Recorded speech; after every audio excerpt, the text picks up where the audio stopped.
science is beating down the pyramid's defenses, shattering ancient myths, and revealing the truth.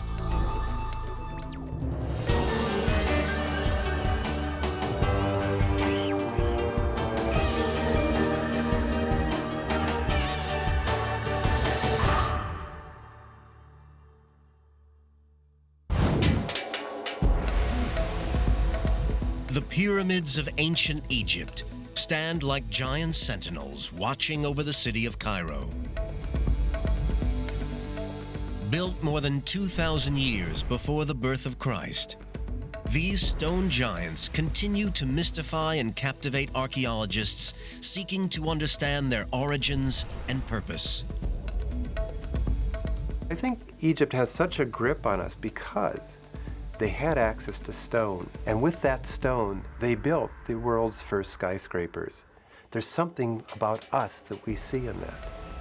The pyramid builders left no record of how they erected these massive superstructures, and thousands of years of myth and legend have hidden their real purpose. The only clues are the pyramids themselves. Scientists must study the stones to discover how these extraordinary buildings were constructed, and to learn who built them using simple, primitive technologies. These are very sophisticated monuments. The Great Pyramid is the high-tech of antiquity. The scale of the achievement is astonishing. The Great Pyramid is 481 feet tall and is made up of 2.3 million blocks, some weighing as much as 50 tons. The whole structure weighs almost 6 million tons. That's the equivalent of 16 Empire State Buildings. For 38 centuries, it was the tallest building on Earth. What's more, it's an incredibly precise piece of engineering. The 755-foot sides vary in length by less than 2 inches. It's not just the exterior building that's extraordinary. Inside is a complex of passageways and chambers built from one of nature's hardest rocks. The stonework is so precise that even a credit card cannot slip between the blocks, all constructed by a people who hadn't discovered the wheel. The accuracy of the Great Pyramid is something that makes me stand in awe. The first Egyptologists tried to blast their way to the truth with dynamite. They forced their way into the pyramid's secret chambers, but they may have destroyed more than they uncovered. Dynamite especially might have obliterated clues left behind by the ancient Egyptians, telling us more about the pyramids and how they were built. Now archaeologists are using the latest technology to search for wonders hidden deep within the stones. I really actually believe that the burial chamber of that king is still hidden inside the pyramid. But for other archaeologists, it's the buildings themselves that are the true wonder. The greatest mystery about the pyramids is not secret chambers, it's how the Egyptians managed to build them with the technology they had.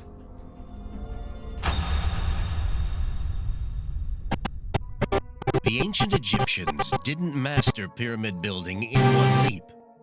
It took long years of trial and error, and one near disaster for them to evolve from building simple mud constructions to the Great Pyramid at Giza. The first pyramids were built on the west bank of the River Nile around 2600 BCE. The earliest design was the Step Pyramid at Saqqara, possibly the oldest stone building on Earth. Rising 204 feet from the desert sands, this was a breakthrough in the history of construction. It didn't have smooth sloping sides, but instead rose in a series of levels and steps. The first flat-sided true pyramids were built 60 years later by the pharaoh Snefer. His son Khufu built the Great Pyramid, the first and largest of the 3 pyramids at Giza. And then a series of smaller, highly decorated pyramids were built at Saqqara. How the Egyptians built these giant superstructures using the simple technology of the time is an ancient mystery. The first challenge was to survey the site and mark out the pyramid in the correct alignment. They chose the site with care to ensure that the bedrock was capable of supporting many millions of tons of limestone. The ancient architects then marked out the building so that each side was aligned to the points of the compass: north, south, east, and west. Today, we will use digital compasses and laser sighting equipment, but the ancient Egyptians had none of this technology. Instead, some experts think they looked to the skies. By observing where the polar stars rise and set, it's possible to calculate true north. First, the architects built a semicircular wall to act as a flat horizon. On this wall, they could mark the rising and setting points of a particular star as it rotated around north in the night sky. A line drawn exactly midway between these marks would point due north.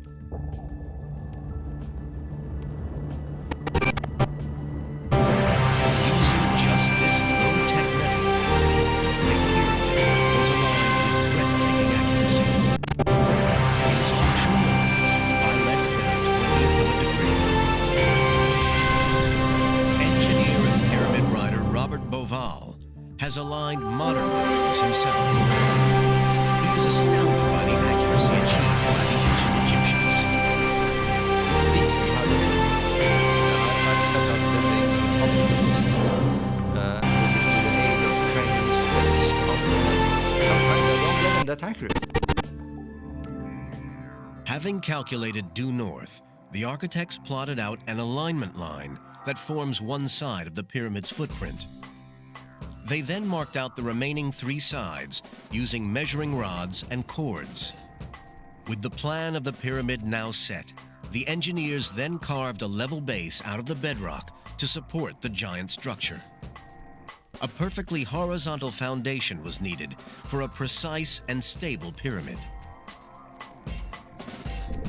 British engineer Dennis Stocks is an expert in ancient Egyptian construction techniques. His work has unraveled many of the mysteries of pyramid building. Modern foundations are leveled with lasers and spirit levels. Stocks believes the Egyptians used water. In order to get the pyramid base nice and flat and level, the ancient Egyptians used a channel. It's like this one here, only it would stretch all the way along 755 feet, the whole side of the pyramid. And then they would put some water in, and it would act as a kind of spirit level. All he has to do is follow the line of the water along it, and then he can be sure that the pyramid base will be truly level and truly horizontal. Stocks believes that such a water trench could have been built on a massive scale along the whole edge of the pyramid. In this way, the engineers could ensure the whole base was level. But to check that all 2.3 million blocks were kept level as the pyramid grew upwards, the Egyptians used another ingenious device.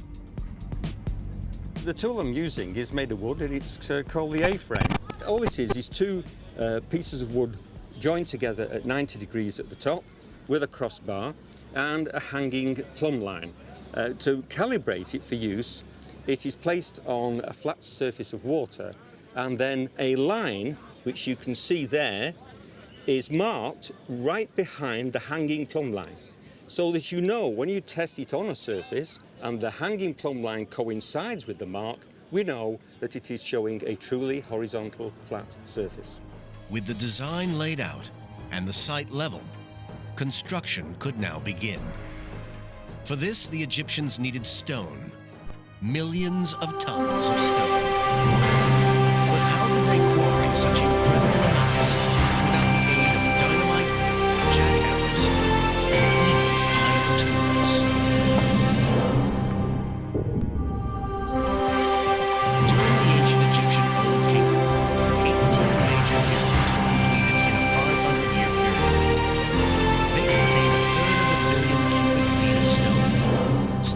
had to be quarried, cut, and transported to the sites. Even for modern engineering companies with modern technology, this would be a daunting task. Yet the ancient Egyptians managed it with the most rudimentary tools. Dennis Stocks is traveling to Tura near Cairo, where much of the high-quality limestone used in the pyramids was quarried. He believes the Egyptians cut this stone using a soft metal, copper. Stocks has built replica copper chisels based on ancient artifacts found in Egypt. By using those, I feel that I am as close as I can get within the mind of ancient Egyptian workers and how they felt. But copper is a soft, malleable metal which bends and blunts easily. How can it be used to cut limestone? Now, the tools that I have in my hand at the moment are the first ones that the ancient craftsmen would use. And this one is a mallet, which is used to strike this copper tool, which is shaped into a chisel. And in order to do this, you lay the chisel against the stone at an angle, position the mallet, and then strike. Quite hard blows, and you will see big chips of stone coming away. That's all right for rough working, but we have another copper chisel which can be used for more finer working in order to get much less stone off at a time, but will bring the surface closer towards the surface. Stocks' research shows that it's possible to carve limestone blocks using soft copper chisels. And it turns out that the Egyptians were the unwitting recipients of some good fortune. Detailed chemical analysis of ancient tools shows that Egyptian copper wasn't pure. It contained small traces of arsenic. By a lucky chance, this impurity holds the copper crystals together and actually makes this copper tougher than its pure form.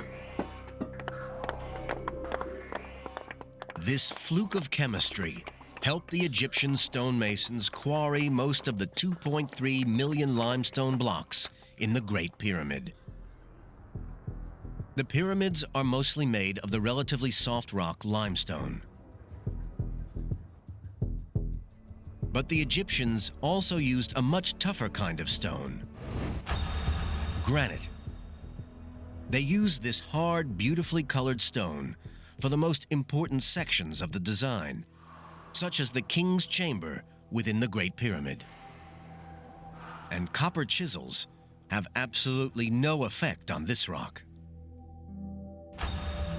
Sophisticated modern quarrying tools can cut through granite, but the Egyptians had not even learned how to forge iron. Generations of archaeologists could not solve the puzzle of exactly how they cut these 50-ton granite blocks. But now, experimental archaeology is beginning to explain this technological mystery. Dennis Stocks thinks he has the answer. He believes the Egyptians did use copper saws. And not just ordinary saws. They didn't even have teeth. This material here is very hard granite. And to cut this, you need a special tool. And this is a copper saw. But it's toothless. It's got no teeth at all. And you say, well, what's going to do the cutting? Well, it's sand. But it's the quartz crystals within the sand which embed themselves into the softer copper. And because the saw's dragging those crystals backward and forth within the slot, that actually does the cutting. And slowly, bit by bit, the stone is cut right the way through. Quartz crystals in the sand are so hard that they gradually grind through the solid granite. But using these saws, the ancient Egyptians could only have cut granite at a rate of 2 cubic inches an hour. It still would have taken 4 months to carve out the sarcophagus inside the Great Pyramid. With soft copper and a cutting edge provided by arsenic and sand, the Egyptians cut vast quantities of rock. They had to then assemble these blocks into a monument that could stand the test of time. But what made the Egyptians decide to build a pyramid in the first place? Why did they choose this now iconic shape? They were looking for a stable form. Like a mound of gravel, the pyramid is supported by a wide base and low center of gravity. More than 2/3 of the weight is in the bottom third of its height. But the design wasn't just about engineering. It was also influenced by their beliefs. When people want to go up, to do so and have stability, a mound is very stable. But of course, there is a symbology in all of this. There may be several mystical influences behind the pyramid shape. One explanation looks at the worship of a mystical stone known as the Benben stone. Nobody knows where this legendary stone originated. Some think it was a meteorite.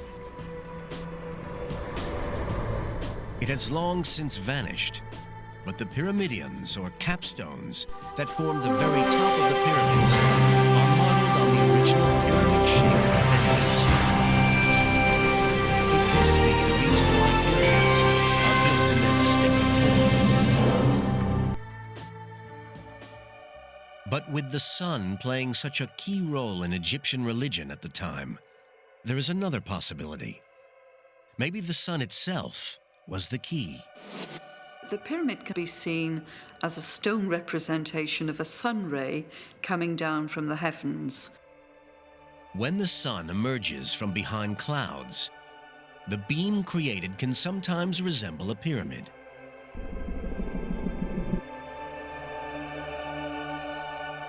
So a stone representation of a sunbeam is a possibility.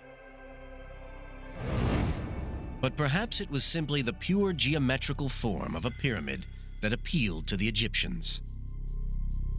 Ironically, the first pyramid, the step pyramid, didn't have smooth sloping sides. It rose in 6 separate layers. It was Pharaoh Snefru, the pioneer of pyramids, 60 years after the step pyramid was built, who created the first smooth-sided, true pyramid. This was a radical new concept, and its success would rest on a critical engineering decision. At what angle should the sides rise? The steeper the angle, the taller and heavier the pyramid would be. If they made it too steep, it might be too heavy for the foundations. Snefru's architects settled on an angle of 55 degrees. At first, things went well, but halfway through construction, cracks began to appear in the pyramid's internal chambers. According to a survey by Italian archaeologists Marigiolio and Rinaldi, the pyramid is built on soft and slaty clay. Only the edges rest on a solid stone foundation. As the pyramid rose, this soft core sank under the weight. The architects had to come up with an answer. Collapse. Construction stopped. Eventually, their dramatic solution changed the whole direction of the build. The architects decreased the angle of slope from 55 degrees to 43 degrees. This reduced the height of the pyramid by 100 feet and the weight by more than 400,000 tons. The engineer's mistake probably angered the pharaoh, but their solution was a success.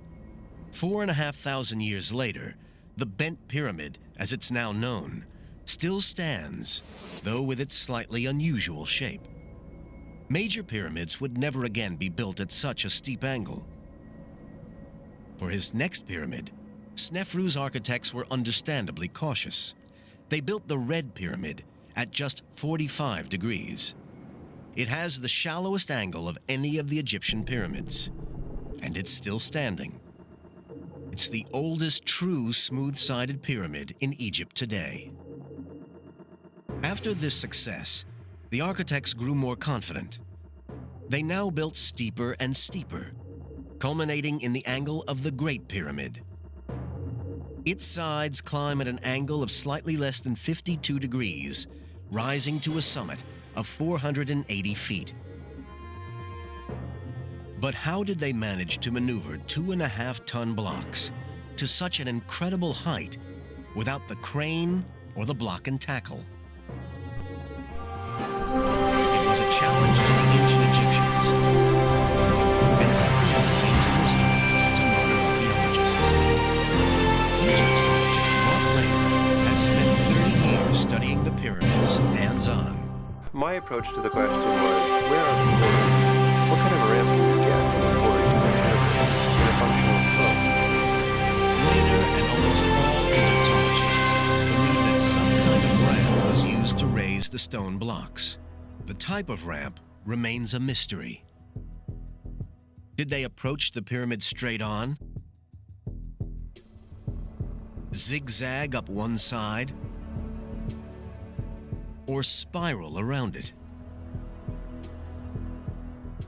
It's not a problem that's been totally solved, and I've given my suggestions. I've tried to base them in the landscape, but a lot of it is still inference.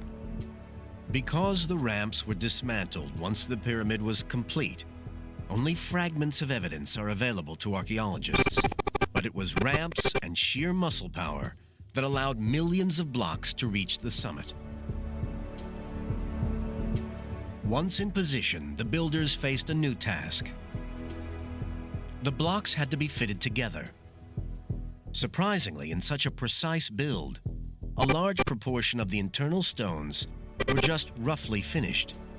The gaps between them were filled with rubble and gypsum mortar. In between the blocks were stuffed lots of limestone chippings mixed with a huge dollops of mortar. And it's set just like modern concrete.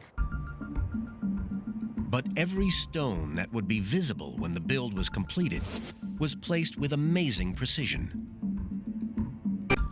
In the Great Pyramid, the blocks of the burial chamber fit precisely. The sides of these blocks had to be almost perfectly flat to make these astonishing joins. This precision engineering was achieved using the most rudimentary of tools. Yes, we'll use this rods and string tool in order to find out whether the surface is truly flat. And by using a third rod, which is the same length as the other two rods joined by the string, which is now pulled very taut, we can see if it just slips under. Now, we've got a bit of a high spot there. Now, in ancient times, they would mark that simply by putting some red ochre on, just to remind the workers where to go to, and check along the length of the string. The ancient mason would use the rods and string to spot imperfections and then mark them with red ochre to show where more work was needed. Using two further tools, this one being a flint scraper and this one being a sandstone rubber, now we can use the marks as a guide to scrape away the high point like so. And it's obvious that as you scrape, the mark disappears, and with it, of course, the high spot. This same technique was also used in the final stage of construction. The rough internal blocks were covered with an outer casing of perfectly smooth stone. This was carved from the highest grade limestone and had to be carried across the Nile to the pyramid site. With this polished casing, the pyramid would have shone dazzling white in the Egyptian sun. But when the pyramids were newly encased in this special limestone, they must have been blinding in the sun like newly fallen snow. To achieve this, every casing stone was cut to sit perfectly with its neighbors. When complete, the Great Pyramid of Giza was covered with thousands of these facing stones. Sadly, they have long vanished, taken to build the mosques and castles of Cairo. But facing stones can still be seen on the captive Khafre's pyramid. Even with all the Egyptian skills and tools, building pyramids was still an incredibly hard task, requiring millions of man-hours to complete. Legend has long suggested the pyramids were built by armies of slaves. Legends are wrong. Forensic archaeological discoveries on the people who really built the pyramids. The building of the pyramids was an enormous construction project requiring incredible manpower resources. Ancient histories tell of 100,000 men laboring on the Great Pyramid for 20 years. Modern experts believe 25,000 workers is a more realistic estimate. The job was completed during Pharaoh Khufu's 23-year reign. The workers would have put in over 250 million man-hours. Ancient Egypt was a rich land, but for such a mammoth undertaking, the builders would have had to source materials from across the whole country. The vast granite blocks had to be floated 600 miles down the Nile from the quarries at Aswan. Keeping a pyramid build on track was a logistical nightmare that would test even a modern engineering firm.